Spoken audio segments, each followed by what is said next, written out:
Hey, looking for how to remove browser extensions on Mac? Browser extensions often get out of control. If you don't keep them up to date, they can really slow down your browser or even make it crash. Some of them are downright malware. Here are the instructions to remove browser extensions from 3 major browsers. In Chrome, click Window in the upper bar. Now click Extensions. Here it is, a control room for all of your extensions. Here you can remove or disable them. If you use Safari, click Safari in the main menu. Go to Preferences. Click the Extensions tab. Okay, delete your extensions from there. Now if you use Firefox, click Firefox and then Preferences.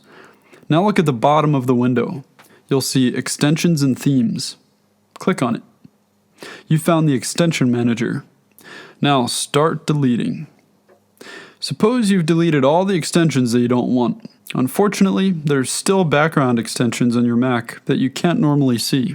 They are the so-called launch agents and internet plugins. To clean them out, it's best to use a dedicated software. Here, I'll show you how to do it with CleanMyMac X. I've downloaded a free version from the developer's website. The link to it's in the description, or simply Google it. Now when you launch the app, go to the Extensions tab. Here you can remove your internet plugins and other add-ons. Looks good. By the way, check out the other tools in this app. They're pretty cool too. That was how to remove extensions from your Mac. Take care.